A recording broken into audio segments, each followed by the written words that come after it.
Look who's joined our program. One of our favorites. And it's just cuz. He's a just cuz guest. Really. Doesn't matter what time of year. Obviously, it helps that the NFL season's right around the corner. True. And he's one of our favorites. He's all-pro tight end, 50th on the top 100 best players in the NFL list on NFL Network. It's voted by his peers. George Kittle back in the Rich Eisen Show. How are you, George? Good morning, Rich. How are you doing today? I am doing better for seeing you. I'm doing well. I wish I was seeing you. Well, I'm seeing you right now. The photograph that we're using on the screen is the photograph that we get from the 49ers. Nice. You got. I mean, this is. How long is your hair right now, George? I mean, this thing. It's flowing. We did those photos during OTAs this year, and I cut off about 6 to 8 inches. Okay. It's about half that length right now. All right. But I had to get all my photos in with the long hair just for fun. So this is a conscious choice. Like, okay. Oh, yeah, that was a conscious choice. Okay, so this is the photograph that people are going to use for the entire 2021 season. We're using it for the very first time. Breaking news, Rich Eisen. This is flow, man. This is flow. I like the flow, man. I like it. There's a lot going on there. I like it. I like it very much. Have you ever seen the film Almost Famous? You ever seen that movie? Almost Famous? I don't think I have. Okay. Well, there's a fake rock band called Stillwater in it, and we have photoshopped you into that photograph. Have you? And yes, and it looks real. This looks real. If this inspires you to see the film, fantastic. If it doesn't, this is something that we're going to tweet out anyway. Okay, George? I just looked it up. Yeah, I would fit in there. We'll DM him right now. We'll DM him right now? Fantastic. By the way, nice flex to show that George follows us and we follow them, TJ. Well done. I appreciate that. That was a nice flex. All right. So you're going to tell us who the starting quarterback for Week 1 is going to be, right? That's what we're going to get from you in 3, 2, and 1. Floor's yours. What do you got, George? Sorry, you broke up there. Can't hear anything that said. Not George Kittle's first rodeo, people. All right. What is it like to be, I guess, I just want to say in the middle, because that is rife with verbiage that makes it seem like there's something wrong. But what is it like to experience this? How does that sound? A guy that you played with, went to the Super Bowl with, and a kid who's so highly drafted that a ton of picks are used to go get him. What's that like, George, for you? I don't know. I'm just kind of experiencing day to day. I get a bunch of reps with both quarterbacks. Like you said, Jimmy's been the captain, been the leader of this team. He still is. He's playing at a super high level with us in practice, and we had a 17-play drive to open up Sunday Night Football, and yes. And Trey's learning. He's getting better every single day. He's got a cannon for an arm. He can make a bunch of throws. It's fun to see that stuff, and obviously he still has a ton to learn. So, we're just taking it day by day, and we're just out there practicing, trying to get better as a team. And I think both guys have made a lot of strides. And I think Kyle said it earlier in the season that Jimmy had his best OTAs, and I think Jimmy's still firing along right now. So I see Jimmy's confidence, and I'm excited that I think it'll play a little bit this Sunday versus the Raiders. So we'll have a full team out there finally. Did you see what Shanahan said when somebody said, "When are you going to tell us who the starting quarterback is?" Did you see that? Yeah, when I want to. I love it. I said, that's the guy who once upon a time said, we don't know if we're going to be alive Sunday. So what sort of answer are you expecting from this guy? You know what I mean? That was my first thought when I saw that quote. I was like, he's just a quote machine right now. He is. I mean, he just spits truth. There's no doubt about it. But, and so many people think that this is an untenable situation, but the world keeps spinning. And, at some point you're going to get a guy and then you're going to go battle and you're going to go hit it. What does this offense look like in your estimation in 2021, regardless of who's at the quarterback? What is the plan here and the goal, George, for you in 2021 here that you've got listed? My goal would be to run the heck out of the ball because we're pretty good at that. I think we have a really good offensive line. I think we have really talented running backs, decent tight ends on the edges, and then we got wide receivers that can block. And so if you can establish your run game, I think the rest just takes care of itself. And I think we got explosive guys that you can get the ball to, from Debo to Ayuk to Trent Sherfield to you can get Raheem out there. We got plenty of guys that can make plays when you get the ball in their hands, and as long as we can establish a good run game, which I think we'll be able to do with McGlinchey and Trent Williams as our tackles. I think they're both decent in the run game. Yes, but I'm just excited to get the ball rolling with it. And like I said, I'm pumped to get all the starters out there on Sunday so we all just get an actual feel for it and a little game day atmosphere.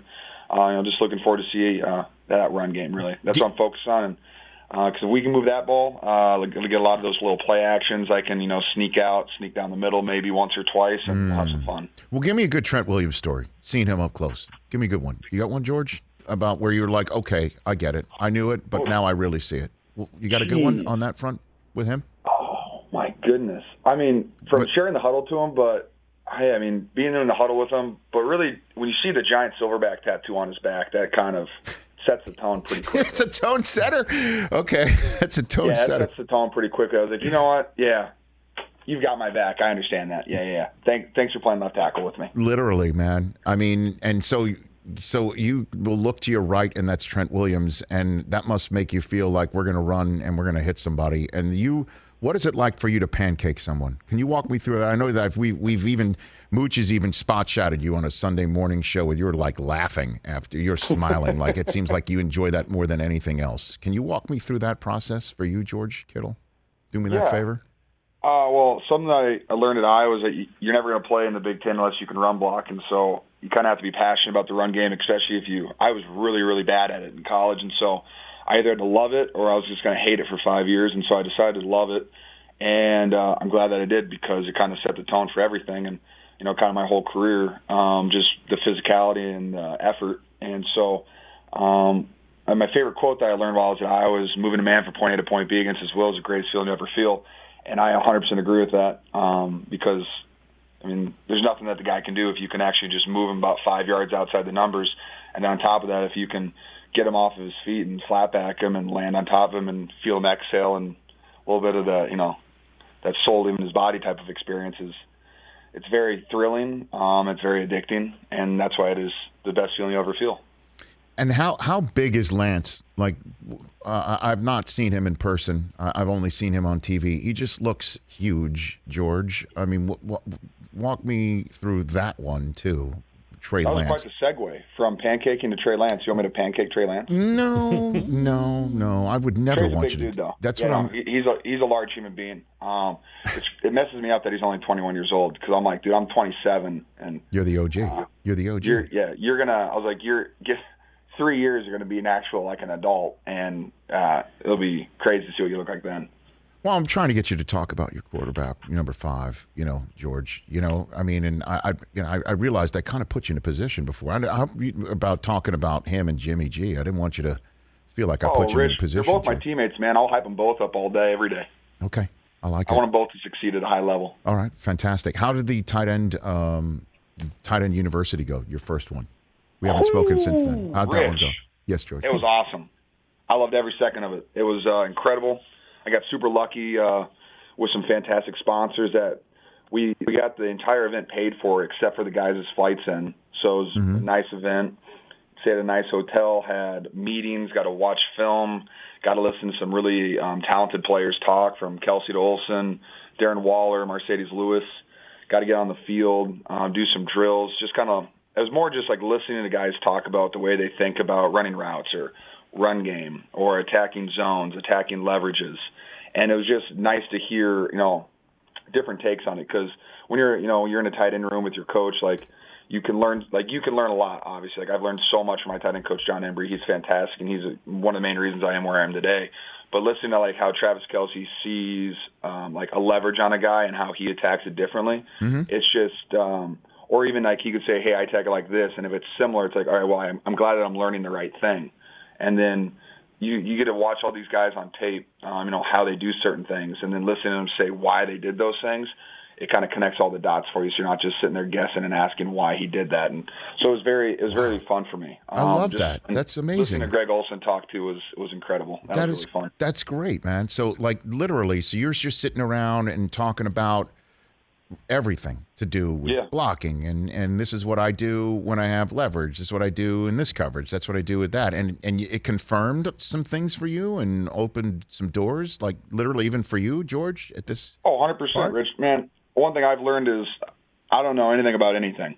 I'm just learning every single day. And I've had some good years, but I'm in year 5, and I still know I can learn a whole bunch. And especially from guys that have been doing it a long time. Like Greg Olson had plenty to say, and I told you, like Mercedes Lewis is going into, I think, year 17, and he was up there on the mic for about 45 minutes, and just listen to him talk about his whole experience in the NFL and his life and how he got to where he is today, because I think playing 17 years in the NFL is one of the coolest accomplishments you can possibly do, because right. I think everyone's goal is, I think it's like the average career is like 3 to 5 years. So going to 17 is pretty impressive. So just listening to all those guys talk about their careers was pretty special. Well, and I'll, like I said, if you can do it again, I'll help out in any way I can. Certainly with the curriculum, I'll add a new thing for you that Kelce has proven: don't shave without expecting some blowback from your fan base. Did you see that, George? Did you see that? That he had a that was his. I changed it to his caller ID pretty quick. Not gonna lie. Which one? The clean shaven or the one where he scrawled on his own? He defaced his own selfie. No, the clean shave. I zoomed it in as tight as you could zoom it in, and that's his caller ID. So when Travis Kelce calls George Kittle's cell phone that shaved mug show, well, we just zoomed in ourselves. Wow, we just did it ourselves right here. So that's what shows up on your phone. Wow. Yeah. Okay. It's beautiful. It's shiny, that's for sure. It's wonderful. It's glistening. George, thanks for the time. I greatly appreciate it. Let's do this more often, certainly in the season when you begin to ball out. And I always appreciate it. Best to your family. Hey, thank you, Rich. Thanks for having me on. It's always a pleasure. Anytime. I love when you ask me quarterback questions. Thank you. No, I know. Certainly when you have to choose between one or the other, that's what I'll expect next time. You choose between one or the other. I'll announce the starter. All right. Yeah. You do it on your own time, just like your coach, whenever you want. But I appreciate it. Yes, sir. Take care. Right back at you. That's George Kittle, everybody. I love George. Hey, you watched all the way to the end. Thanks for that. Watch more right here.